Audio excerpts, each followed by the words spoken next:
This is supposed to be used for the other video. Just say hi. Just one time. Just say hi for the one time. Are you recording? For the one time. Are you recording? Hi. Yeah. Okay, I can sneak it in there. Okay, we're going to let him go now. Everybody, welcome back. Ooh, I hurt my back yesterday, so if you hear me grunting and moaning, it's not because I'm having a great time. It's quite the opposite. I'm in pain. So in pulling back the curtain a little bit, we recorded 2 of these episodes on Day of the Dead. And today is All Souls Day. All Souls Day. So we're gonna dive into it. We told you last episode when Lily was wearing her pink hat with bunny ears, is that we're gonna do familiars today. I know the coloring makes it weird, but it's orange and they're cat ears. Coral. Cat ears, not bunny ears. I'm sorry, cat. I'm thinking of fucking Louise. Louise. So welcome to the ABJ podcast, Truth Behind Illusion, the show where we explore the weird, the wicked, and the wonderful sides of history, horror, and how it involves itself in pop culture. Quick note, this show is not safe for work and definitely not for kids. We talk about spooky stuff, folklore, and sometimes the darker corners of history. And if that's not your vibe, maybe grab some headphones or skip ahead. It's okay. Let's get into it. Also, too, like, I go on side tangents and I curse a lot. And then we also talk about things that aren't, like, I don't mind if you're a parent, you listen to us and you think we're cool and your kids listen along. That's on you. But I am not putting myself out there to say, hey kids, I'm a role model. Right. You know what I mean? This is not a child based or looking for a child audience. If we have a child audience, we're cool with that. Yeah, we just welcome the audience. Don't repeat everything you say. Respect Respect your parents. Do what you're supposed to do. If we're a safe place for you because your parents talk about hating people and you know we're safe places for people of all types and generations, then fine, welcome. We also have links below to follow us on all social media, myself and Lily. Make sure you please do not reach out to Lily on her social medias unless you absolutely know her. If you do reach out and you don't answer, don't be weird about it. Just accept the fact that she's not comfortable reaching out and talking to people. If you know her, reach out. You can have conversations. If you really have a question for Lily about any of the topics or anything like that, you can reach out to me and I will relay the message and maybe she'll reach out. So let's get that. Maybe he'll respond for you. Yeah, or I'll respond for you. And this is not a me trying to control a Lily situation. No, this is a me don't like people situation. Yes. Also, we have links to merchandise. If you buy any cool merch, make sure you tag us in said merch. We are working on, by the time this airs, we should have Lily's Teespring up and running, so you can grab some Lily merch as well as ABJ and Truth Behind Illusion. This episode includes mentions of witch trials, persecution, superstition, and cruelty towards animals. All discussions in historical context, nothing graphic, but it's important to know before we dive in. So let's dive into it. Our first segment here, what are familiars? Before witches had broomsticks or cauldrons, they had companions, spiritual sidekicks called familiars. In folklore, a familiar is a supernatural being, often in the shape of an animal that assists a witch or a magician in their work. Cats, owls, toads, dogs, ravens, you name it. So you see this a lot in Harry Potter. I was going to say in Harry Potter, Ron had a rat. Just throwing that out there. Yeah. But these weren't pets. They were magical partners, sometimes protectors, sometimes informants, sometimes the embodiment of an ancient spirit. Suggested visuals of this are historical artworks and medieval manuscripts, soft candlelit with smoking curling around a black cat. So this is a little bit of discussion. How do modern audiences still romanticize the image of a witch with her familiar? Do we believe in spirit helpers today? Even non-magical forms like intuition and creativity. So if we go back to like witches, if we're just going like in depictions, I feel like witches are often depicted with a black cat as like a companion, as not a pet, but someone that they respect them on the same level, on a spiritual level. Yeah. So I think that's something that's kind of like boldly emblazoned in people's heads. But I think that even, like when you go back to even, not going back, but I think that another example of it is maybe the superstition of if someone passes away and you see a cardinal, that spirit is with you. Is it a cardinal and a blue jay or just a cardinal? I'm not sure about the blue jay. I'm not certain of that. I thought a blue jay has significance too. I know there's like some people believe that butterflies too carry significance like that, or Crows. dragonflies. Yeah. I think the first, for me, I know we talk about pop culture a lot because it's kind of interweaving with a lot of this topics.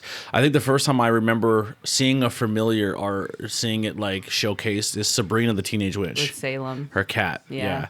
And then Harry Potter really dove into it. But Harry Potter's companions were more like pets and not... Did you watch Bewitched? No. Or did she have a companion? I'm trying to remember. Did Sam have I a don't think cat? so. You know what two shows I confused a lot?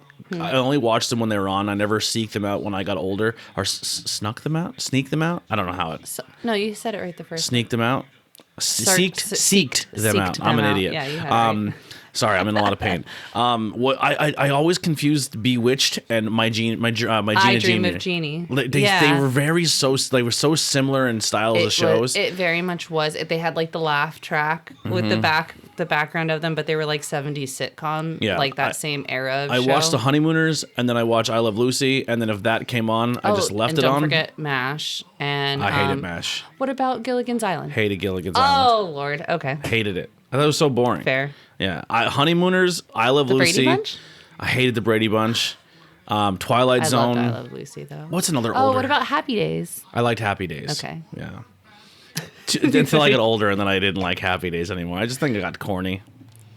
Yeah, I don't think I related to any of the characters as I got older. Grease. Like I really did like that whole like doo-wop era. I still do love the whole like 50s era of like music and style. But like I think when I go back and watch Grease, like watching it as a kid, it was like so cool, and I'm like, You okay. know where I watch it and I got older? Because I was like, oh man, I'd love to have a team like Happy Days where everyone's friends and they hang out. And then the real world hit, and I was like, this is fucking bullshit. And they're posers, and I don't think I'd fucking hang out with either one of them. Fuck them. Fair enough. And Fonzie's the older dude who fucking probably failed school 45 times, who bullies everyone and That's just a jerk. And everyone thinks he's cool because he's just older. And he has a leather jacket. And he's probably trying to hit on younger girls the whole time. Yeah. Oh, yeah. But the guy who played Fonzie's a sweetheart. R.I.P. What's his name? Is Van he- Winkle? Is he dead? I think didn't he just pass away? I don't know. I want to say I'm gonna fact check that. I don't think he's dead. I'm gonna fact check. We that didn't do quick. our who we tribute this episode to today. Oh, we did not. Would you like to do that? Yeah, I'm gonna do two people, Go on. and they're not people. I'm gonna do two pets. Oh, so I'm totally for this, but actually, I believe it's on the 17th is kind of like a Day of the Dead for pets as well. So I'm gonna do my dog Cujo, who was like my best friend. Me and like that, we slept together. He was like my pillow. He was just super dope. He was only like 3 or 4 years old, and unfortunately, he had some kidney and liver issues, and we lost him. But he was fucking amazing. And then my dog Angel, my Rottweiler, I have her tattooed on my collarbone. She was like my first dog that I got to like really raise and be around. Actually, Angel died as a puppy. I worked at the pawn shop, and the one dog had puppies, and I walked upstairs to see puppies all over the place, some alive, some not, because when they came out, they didn't come out of the sack, and the mother didn't take them out of the sack. Right. So some of them were like... Suffocating. They were dead. Right. So I started... Now, you know me. I have a weak stomach. I don't fuck with shit like that. Right, but you're also like... someone who's very much like a fighter. Like if you see someone in help, even like it's not your job, you're the first person out to be like, let me go help that person. Yeah. And you pull over the car in the middle of a tornado. Or I pulled dogs out of these bloody, Embryo grossy sacks, and I started giving these dogs Mouth to CPR, mouth. and I brought 3 out of 4 of them back to life. One did not, unfortunately, make it, but the other ones did, and I got to keep one of them, and one of them was Angel. So Yeah. I essentially saved Angel, and I had her my entire life until she passed away. She survived cancer, was missing a leg. If I had like a familiar, it would probably be those 2 dogs. There's no other pets I do care and cherish, but they're the 2 that I want to dedicate this one Fair. to. If we're gonna do that, which I think does fit the theme for the topic today, I also had a dog that passed away as a puppy who did have cancer, and she was a little bit over a year old after we had to put her down because she just was repetitive, like having a tumor and then having it taken out, and then a few weeks later, we'd be back for a checkup, and she'd have another one, and it was just kind of Jesus. Yeah, it was a lot in that first year. So it was. The doctor and I talked about it, and it was like the best decision. Like, she really didn't have any quality of life, so she was put down. So that was my Nova girl. And the other one I'm gonna say is I believe was like my familiar, like was just knew my soul, in my opinion. And that was Cleo, and she was like robbed from me. That's another story from another day, but she's no longer with us. Yeah. So. But I will dedicate it to them. Put in the Cleo comments and if you're Nova. listening, your favorite pet or who you felt was your familiar or you would like to shout out and put out there. I do like that thing where we kind of remember the dead or the people who are no longer with us. It might Yeah. be celebrities sometimes, it may be other, but who feels like we're in our spirit when we come and talk about this topic. So I kind of like that. I almost forgot that in the beginning. But yeah. I like that. Ancient origins, our next topic, our next segment here. The familiar spirit concept goes way back. In Norse mythology, people had Faliga? I'm sorry. Give me a Figa? She's looking at the I'm notes. sorry. I don't even know how to say that. I would say philia. Yeah. Philia. A spirit animal linked to one's soul or destiny. In Celtic belief, Druids called them totems, animals, or strength and strength and prophecy. Shamanic traditions worldwide describe spirit animals that help traverse other worlds. When Christianity spread across Europe, with go. force, those spirits were recast as something as evil, twisted into demons who served witches instead of gods. So, As you should. yeah, it just kind of joke. sucks, man. Like, people had their thing, and it wasn't. It wasn't fitting their narrative. And So they were like, oh, immediately it's said it's evil, and it was disgusting, and it's terrible, and it's like, man, you fucking ruined a lot of people's cultures. bad. And for what? Yeah, for money and a cool Vatican, I guess, where you can hide pedophiles. Anyway, so this is a little bit of an archive from 1487 from Malleus. The devil sends familiars like the likeness of the beast who serve the witch in malice and Guile. and guile. So yeah, there's a little bit of some dirtbaggery right there. Why do you think religion is so often reinterpreted older beliefs into moral warnings? What does it say about the human fear of the unknown? I think that's kind of what we were just talking about. Like, I feel like it was very much like if it didn't fit their agenda or if it wasn't what they were trying to portray, then it needed to be cast out. And you needed to be sent away because you might change other people's minds. And we don't want that.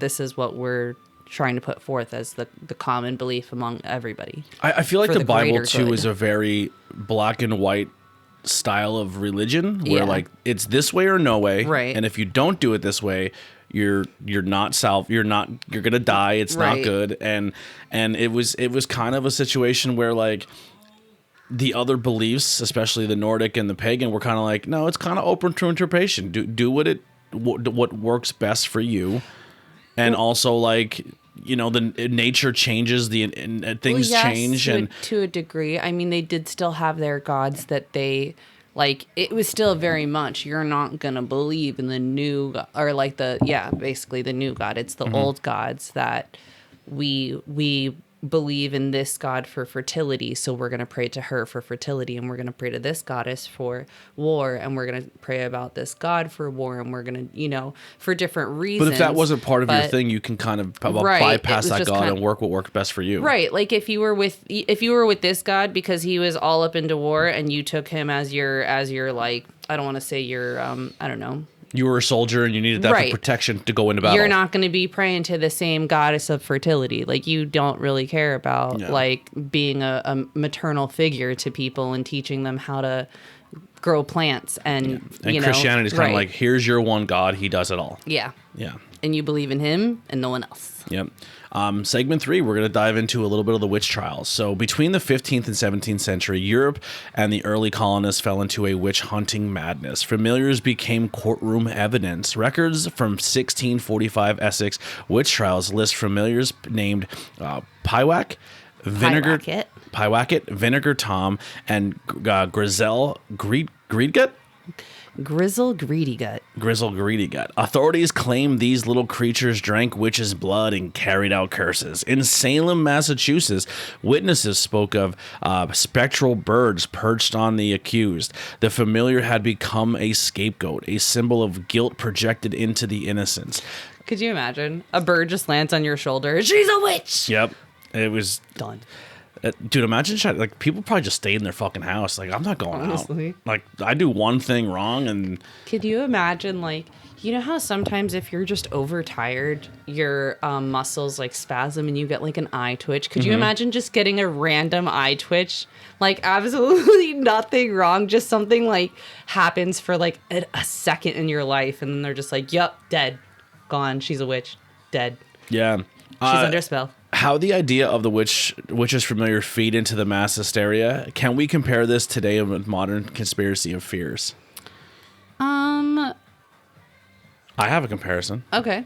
I think right now, I think the LGBTQ community is definitely under a conspiracy theory of like, if children are are subjected to it, they become gay, or they can be swayed into the sinful ways of the LGBTQ community. Or they don't even call it a community; they call it a what do they call it? I think you're going very broad. Spectrum, I'm just saying. But I think that the conspiracy, the modern conspiracy. Okay, I think a modern conspiracy for familiars would be something more like a Rottweiler or a pit bull, just for being what they are the devil. They're evil because look at them, look at their size, they're menacing. But I don't think we're really attacking. That's a conspiracy. But we're not attacking them on a scale of like Salem witch trials as we are. What I'm saying right now, the question. Oh, I'm sorry. Go on. Yeah, I'm just trying to say how people can be swayed into believing things and persecuting people and going after them, and symbols of the community like rainbows or love or hearts. Right. You know what I mean? Yeah. Or like if a kid sees a rainbow, my God, my kid's gonna turn. No, they're not. Like your kid's either gay or not gay, right? And it's for you as a parent to accept them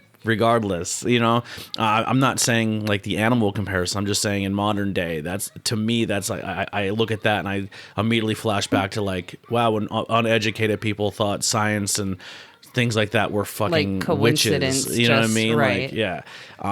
That's kind of where I lie. Sure, there's theories of like, or not theories, but like certain dog breeds. How you're saying like at one point in time the bulldog was bred to be a fucking monster. Or even just different animals in general. Like you can't. I'm trying to think of like, possums are riddled with rabies, or raccoons are riddled with rabies, and like things like that. And it's like not accurate. It's like misconceptions, but it's like things that are said to make you fear them or not want to touch them or not go around them, like they're dirty creatures, and it's like it's still a misconception that's still to this day that like these animals are gonna hurt you, or they're not saying that they can't hurt you, because I should still leave them alone. Yeah, definitely. But I do think if that you there see a raccoon or a possum in the broad daylight, probably not a good idea. Yeah, don't fuck with that thing that probably has rabies. The squirrel might be okay. Maybe. But I would still leave it alone. It's still squirrely. Yeah. But let non-domesticated animals alone.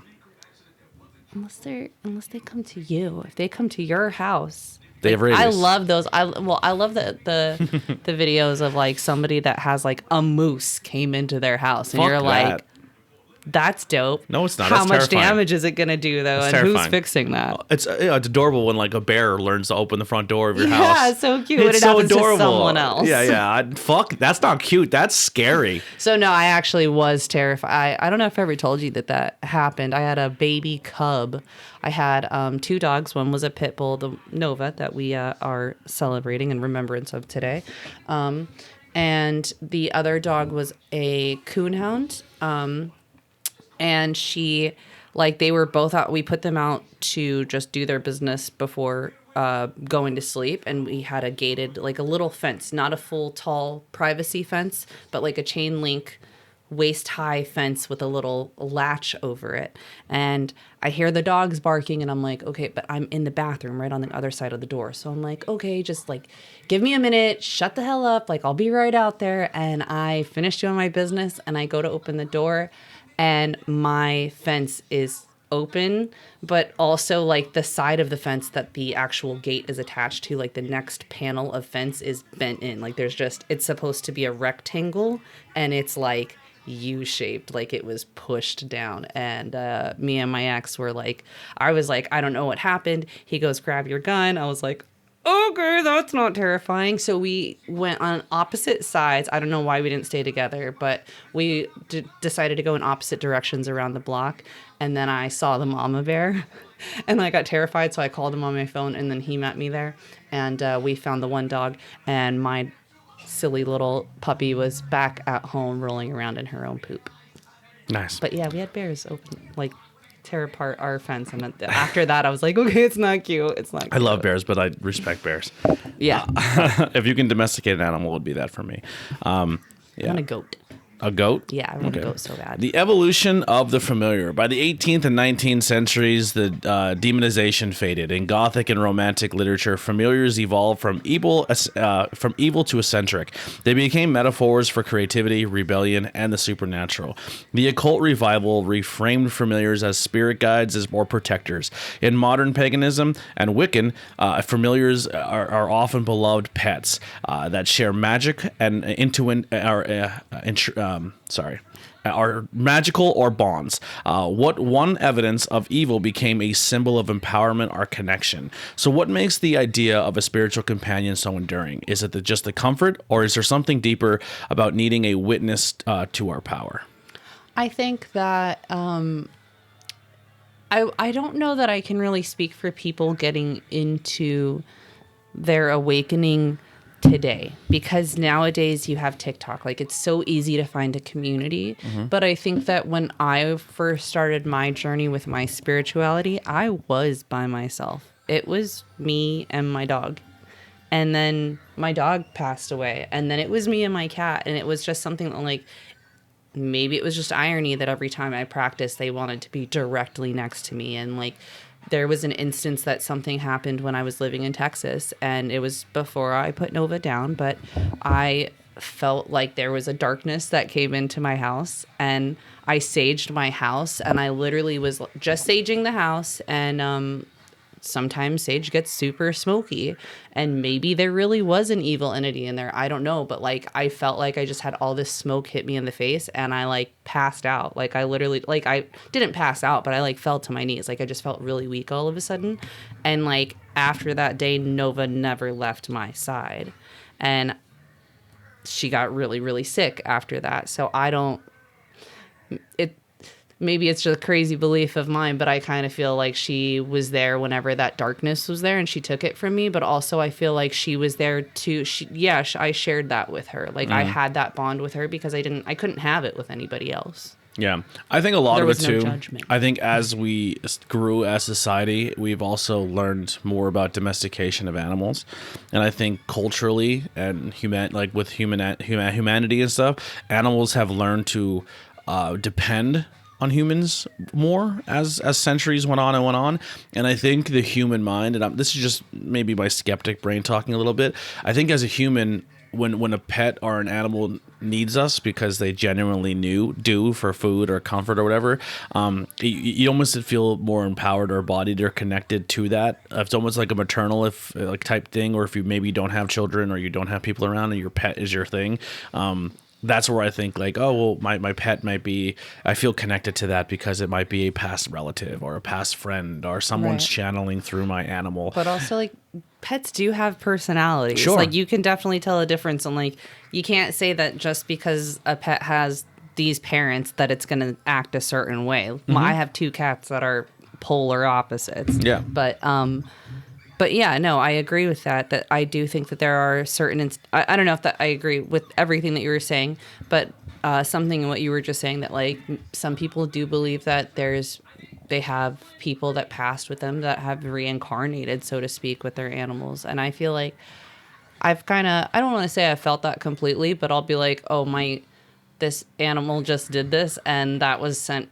They did this thing that this person did to me all the time as like a little sign. Like, that was that person talking to me through them. But I wouldn't say that like that was them being reincarnated through them completely. Yeah, it reaffirms your comfort levels and helps you cope with something. Right. Whether it's real or not, it doesn't matter. It's for you. Right. Yeah. Familiars in pop culture, from Shakespeare to streaming television, the familiar has taken on every form imaginable. Macbeth gave us Grimlock the cat. Sabrina the Teenage Witch made Salem the snarky mascot of a generation. Harry Potter enchanted the archetype with Hedwig the owl. The witch turned Black Phillip into pure nightmare fuel.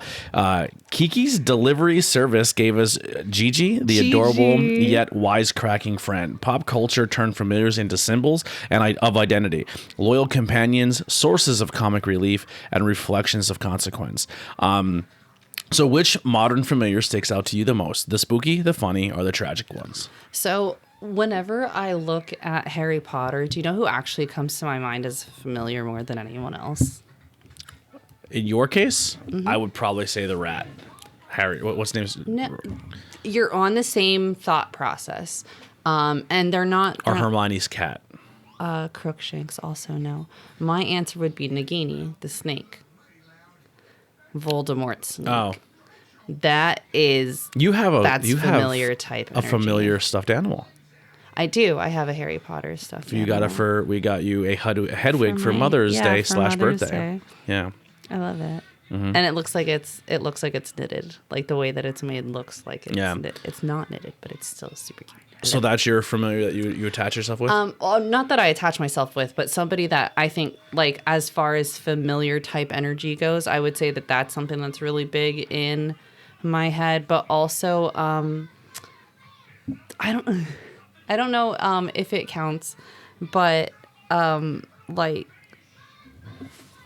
I'm sorry, I had it, but I think that it's a TV show from like it's so obscure, and it's like a kids TV show from like Nick Jr. But I don't remember the name of the TV show. And that's like Gilligan Island. It's like Stanley, something Stanley, and we were just talking about this guy yesterday, but the guy from The Nanny that plays Mr. Sheffield, he plays a goldfish, and it's just this kid who like has this goldfish that talks to him all the time, but anytime anybody else comes around, the goldfish can't speak. It's kind of on the same lines of like Sabrina and Salem. American Dad has a goldfish that talks. Yeah, that has like a very German. Yeah. Not the same. Here's a question: is Scooby-Doo a familiar? Ooh, I would say yeah.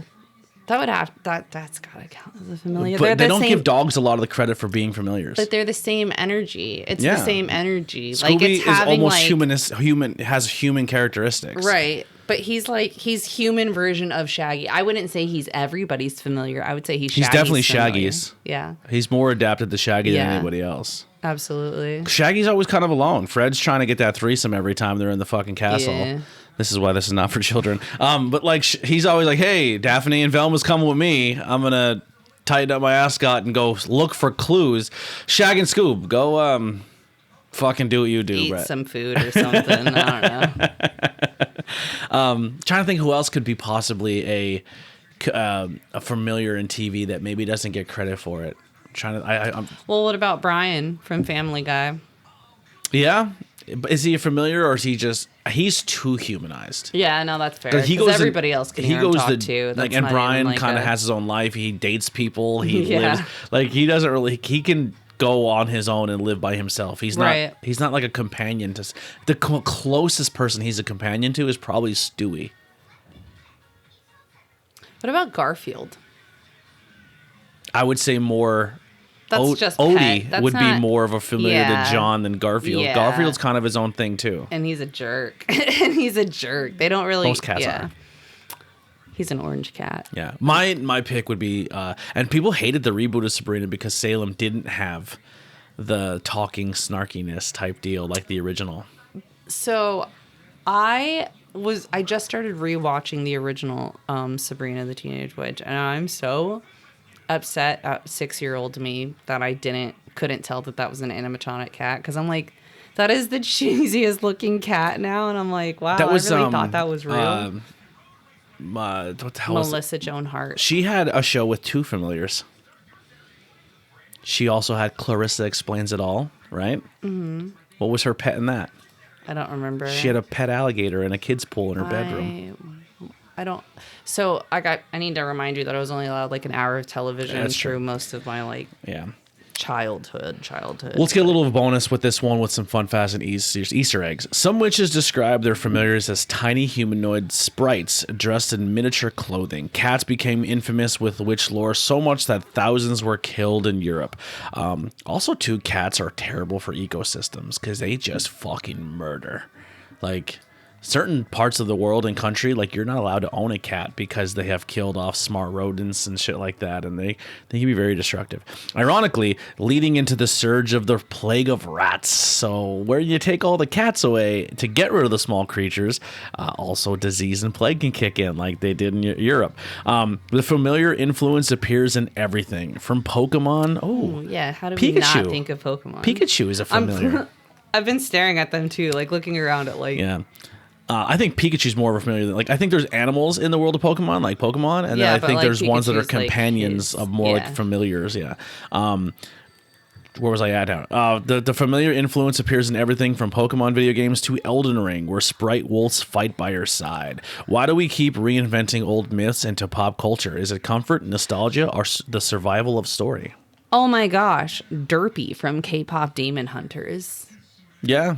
The big cat. You haven't seen enough of it, but he comes with. I played the one Fortnite. guy. I've seen it.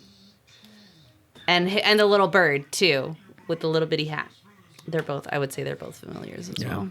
I'm sorry, but you were asking me why do we think we keep reinventing old myths into pop culture? Because stories still Mushu. stick. All right, that'd be familiar. You have brought disgrace on this family. Disgrace to you, disgrace to your family, disgrace to your cow. Yeah, because Eddie Murphy's good at doing all over, but yes, the voices of dishonor. It's dishonor. Dishonor on you, dishonor on your family, dishonor on your cow.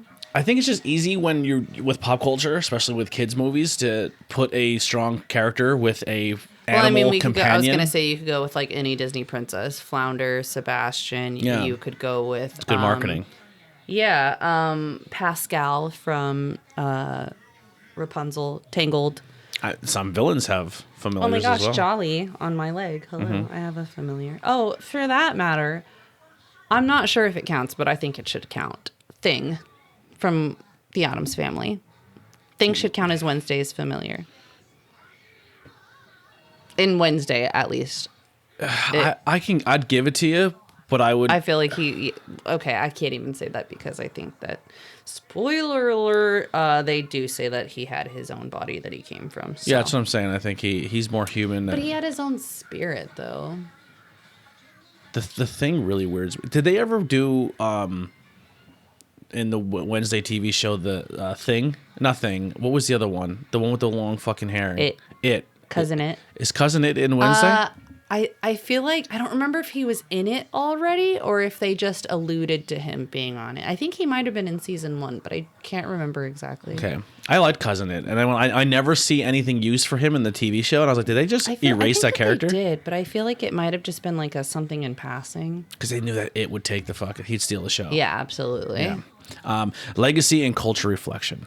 Familiars began as feared spirits, transformed into pets, and finally became symbols of creativity and protection. They followed humanity through superstition, art, and imagination, providing that even a fear can evolve into fascination. So I think we've kind of answered a lot of these questions again, so I'm just going to go into our recommendations. If you want to deeper... Man, I like this question. You want it? All right. What does your personal familiar look like? And does the voice that guides your gut? So, like, I feel like in that instant... I just thought of a good familiar. Sorry. Okay. Just the one you said, guide your gut. And always let your conscience be your guide. Jiminy Cricket. Jiminy Cricket's he's a familiar. See, I could argue with that because Jiminy Cricket was a person who got turned into a cricket. Did he? I didn't know that. And then, like, as his good... Anyway, that's a whole nother... Yeah. That's a whole other thing. I was going to say Tinkerbell, but Tinkerbell's a whole nother... Yeah, she's a fairy. She's a fae. Yeah. Yeah. Yeah. which is a whole nother topic, a whole nother episode. I think we've covered it in the past. We did a Fae episode back in the day. I mean, we could retouch on it. It's not a big deal. We are going back and talking about older stuff. But one of my daughters thinks that she just stepped into a fairy circle not too long ago. yeah, Fae traps, because she's learned about them on TikTok. Yeah. And I was like, well, you done did it now. But no, as far as like a personal familiar, so Just to finish what you read, the voice that guides your gut, the energy that protects you. Maybe we still have one, just not in the way that the witch hunters imagined. right. Yeah. So I think that I'm not going to say that anyone has their one specific pet love more than the other, but I think that like both of my animals, I literally don't have. Oh, I do have one cat by me. He's always by me. I do have one cat that favors me more, and I won't say that he favors me more as much as he pisses my other cat off, so my other cat wants to stay away. But Ziggy was He was connected more to me at the hip. Yeah, he was more personable to us. Right. And then Boom kind of attached to himself to you or us more. And then Ziggy's like, he just annoys me, so I'm going to stay downstairs. Yeah. And he's attached himself more to my mom. Right. Yeah. But I think as far as like familiar energy or what does it mean to you, I think that like it's not, I won't say that I don't believe that in spiritual energy or spiritual connections, but I think to me it's that feeling of not being alone, of like you have someone with you, you have someone that for whatever reason cares about you or whatever, and you can give that, like if you're hurting or whatever, that you'll still always have that. If you have no one in the world to talk to, not a single person you can speak to, you'll still have that familiar with you, and you still can like lay that energy down for a minute and just take a rest. I think when it comes to right now for me, the cats are cool. I have no problem with them, but I don't definitely feel like I'm connected to either one of them on a deeper level. But Jax, like me and Jax have always been had a cool relationship. Like I can do things with Jax and get him to exert emotions and feelings that people are like, oh, he's gonna bite you. I'm like, no, that's how we play. You can get that energy. And out he of used them. to. And anytime Jax genuinely scared or uncomfortable, he runs right to me. He comes upstairs. Yeah. No, I'm joking. Yeah. He definitely does go right to you. Like half of the time, he's just like looking for. If he comes up and he comes to me, it's only because he's looking for you. Yeah, and right now his body's not great, so he doesn't do the stairs as well anymore. But like when I go up the stairs, he just stares. I'm like, can you please just come over and just give me a little bit of love? You know? Right. But yeah, that's probably my homie right now is Jax. And I think that's fair. I'm just always more connected to dogs than anything else. Dog would be my familiar. I would say that. Yeah, like I feel like some people have like spirit animals. Like they'll say I have a spirit animal, right? Like if I see this animal a lot, right? So I feel like I am really connected to dark birds like ravens and crows and stuff like that. I feel like I see them a lot. Maybe I'm just always looking for them. Mm-hmm. But I think that that's something that's a constant familiar for me. But I always end up with, I can't say I always end up with, because obviously Ziggy is he's a merle colored cat. But I have had a few black cats, and I love black cats. Boom is my tuxedo cat. He's a long haired cat, but I think that cats give that same energy that I have too. That like, oh, I want you to love me, but like not too much. Like give me all of your attention, but not all at once. And leave me the F alone, but also worship me. Like I think that me and cats kind of like I'll go over and pet Lily, energy. and then she bites me, and then I'm like, all right, well, I'm gonna leave you alone for fucking 15, 20 minutes. And then I'm like, where are you going? Who said you can leave? Yeah, you just fucking scratched me. I'm gonna leave you alone for a while. Until you need to get fed again, you know what I mean? Yeah. Or your catnip's running low, you know? So bonus recommendations. If you want a deeper dive into familiar, here's some stuff you can check out. The Witch, 2015 film, haunting realism of 17th century folklore. His Dark Materials trilogy. I'm sorry. His Dark Materials trilogy by Philip Pullman. Witchcraft and Magic in Europe, Oxford Press University, The Familiar Spirit in English Witchcraft by Emma Wilby, and Dungeons & Dragons Player's Handbook, Find Familiars for a Spell Run. So before we close out, Lily, do you want to plug your business or anything you got going on? So sure. I am I'm Lily of Witchcrafts by Lily. I have familiars. No.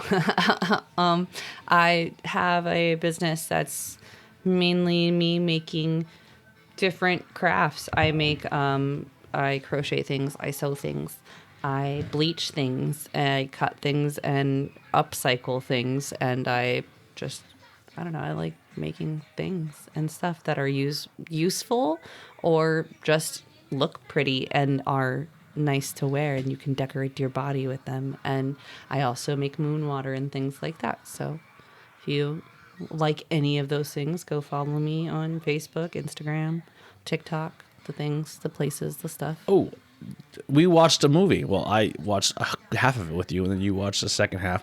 I don't know if we're going to do a full episode on it, but I put it on for you because it has some paganism in it and some stuff like that. Mm-hmm. You watched Midsummer for the Midsummer, or however you want to say it. It still said Midsummer. It's just spelt the correct way. Yeah. So what did you think of the movie, and how did it? Because I knew going into it that the horror aspect, and the average person who watched it would be like, this is fucking crazy. This is like a spooky cult. But then I also knew you would watch it and be like, they're not really spooky or evil or bad intention. That's just how their religion is practiced. Right. But there is an element of they brought outsiders in to possibly use them or recruit them. So, okay, I'm not arguing that completely, but I will say that spoiler alert completely on this, because we're not going to do like a full review on this. So I'm just going to do spoiler alerts now. If you don't want to hear the rest of this, pause, fast forward 2 minutes. So I think that there were elements to it. I actually thought that as far as horror goes, I don't think that anything was wild. I don't think anything was like super crazy. I think the only thing that really took that shock value for me, like I feel like I knew what was coming as soon. I think you heard me say it before you fell asleep, but like when the old people came out, I was like, oh fuck, this is their last supper. Oh, they're gonna sacrifice themselves. This is it. Like this you is thought how they were gonna begins. do it at the table. No, I did. I was like, Yeah. they're gonna poison themselves. But I was like trying to figure it out. But I knew that they were gonna be sacrificed in some way. But when they took when the woman takes the jump first, and I saw it, that shook me. I was like, oh, like And this is the kind of they show some gratuity there a little bit. Yeah. But when that happened, I was like, oh, okay, this is where the horror is in it, and I'm like, okay, well, what's gonna happen next? Like, and then when the man jumps. And he fucks it doesn't hit his head off the rock, and he breaks his leg. But when he looks up and he starts screaming, then everyone else starts screaming too. I was like, oh my God. I feel so bad for this woman who just watched, or who has had this like traumatic thing going on in her life and now has to watch someone jump to their death. But at the same time, I'm like, this is so beautiful, because like they're all sharing that pain in some demented way. But then going through the rest of the movie, everyone who fucking died deserved to die. That is how I feel about it, with the exception of Connie, the girlfriend who she's like, oh, my boyfriend just left me behind or whatever. I don't think that she deserved to die. Everyone else did something to mess up. The one or they guy, tried to leave. A lot of them were and just maybe trying that's what it to was. leave. Maybe because the guy and the girl were trying to leave. Yeah. And maybe that's what it was. But I think at the end they did say like they had people who were willing to sacrifice themselves. Like they brought people there so that they could witness it. And the other reason that they brought people in were so that they could keep the bloodline pure. Mm-hmm. Was so that for it to keep going or whatever, that like they still didn't believe in incest. It was still taboo. Yeah. To some degree, because their shaman was also a product of incest. Mm-hmm. Go figure. But at any rate, I did think the whole movie overall, it kept me on my toes. But I think that as far as the religion, the pageantry into it, and the way that the rituals, so to speak, went, the numbering, I was even in the scene where the women are in one hut they're moaning, and in the other hut they're screaming and crying. I was sitting there watching it because I am a weirdo that like I do need to dissociate myself to a certain degree for certain scenes, so that I don't get triggered. So I do things like I count things. there were 13 women in the room. There were 12 women around, and then the main woman, to make a total of 13 women in each room. The May Queen made the 13 women, and the woman who was being impregnated made the 13 women, but there were 12 women with them, which is a perfect coven. So like there were definitely like that's being in your full power no matter which way it's taken, and the as above so below type thing. There was duality in it, and I think that overall, even the cinematically, the colors, the representation, I think I even told you, I said, oh, these two people are wearing sashes. Why are they wearing sashes? And when the man doesn't die, you realize, oh, he's the chosen one that has to now finish out the deed. So everything was done for a reason, and I think it was really beautifully done. And I think as far as horror movies, like I said, I do get very cringed out at certain things, and I think that this is something that I had to watch by myself for my own specific reasons, but I am glad that you recommend, like, I'm glad you put it on. It was something I've been wanting to watch. I wanted to watch it with you because I am afraid for a lot of horror movies, but I knew you weren't going to be afraid of that one. Yeah, I think I am. That was a good movie for me to watch, that I was okay to watch it alone. It was like very Edgar Allan Poe. It was very dark, but finding that beauty in the darkness, which ironically was in the 14 hours of daylight. Yeah. So let's close out. We do have some topics coming up. I actually want to give you guys a little peek behind the curtain. So we're going to be tackling Aleister Crowley again. That one might be one I do solo. I don't know if you want to join me on that one. We have one for Pennsylvania Dutch magic, which would kind of be a rewrite of one we've done in the past, very, very early on in the thing. I kind of want to retouch that one. So are we going to do Texas Mexican magic too? It's possible. I'm for that. The Gordon Mountain Ghost is another one we did in the past that I kind of want to tackle again. And then for my birthday, we're going to do the history of Krampus. Krampus, or however you want to say it. Yeah. I literally have a notebook right there on that desk that has 3 pages worth of Krampus. Well, you can... So I'm very happy that we're going to be doing that one. So there is a 95% chance that we will be participating in a Krampus parade this year as well, because I will be vending at one. Yeah, I'm all for Krampus. The day of Krampus starts on my birthday, December 5th. So that's always been something I'm into. I like Krampus. We're having the parade the 6th. I have a little Krampus statue right there. I will drop more information as that comes. Yeah. We're not really sure because we recorded 3 or 4 of these in 2 days, so I'm not sure when they're going to air. I'm kind of testing out this new setup with the microphones and the cameras to see if it works. So be patient. We do have a lot. We don't want people to think we abandoned the Truth Behind Illusion altogether, because people really do like this, and they're kind of bummed that it hasn't returned. But I wanted to do this with you as well. But we're back, and you needed some time to go through some stuff and figure them out, and then but we're here. So let's close this one out. If I could find my spot again. All right. Familiars have changed the shape over centuries. They never disappeared. They remind us that power, loyalty, and the mystery often come in unexpected forms. Sometimes furry, sometimes feathered, sometimes invisible. Thanks for listening to the ABJ podcast, Truth Behind Illusion, with myself, ABJ, and Lily. If you enjoyed this episode, hit follow and leave a review, and tell what familiar you would be in the comments, or which one you would like, or your favorites. Anything familiar, drop in the comments. Also, too, leave in the comments some ideas for future episodes, what you thought of this episode, and 5-star reviews on Spotify, Apple Music, or wherever you're listening to on the audio side help out a lot. Hyping this video on YouTube helps out. The more you participate in YouTube, you earn XP and bonus points that you can then use to hype up other videos for smaller content creators. So on the screen there where you'd hit subscribe, like, share, if you keep scrolling over, it will say hype. You can do that. It helps out more than you know.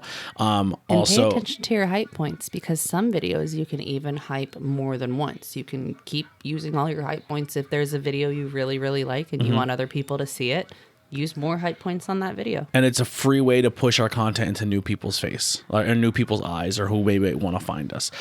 The power, essentially, like, I do my job of trying to post every day clips and things for the podcast, but I'm trying to also not overwhelm everybody with content of doing like an episode Monday, an episode Wednesday, an episode Friday, an episode Sunday, because I feel people are like, yo, you're doing too much, and I can't keep up with it. So I am really strictly staying to one episode a week, unless something really inspires me, that I'll put it out. So I'm gonna actively try to do at least one Truth Behind Illusion a month, at least one interview a month.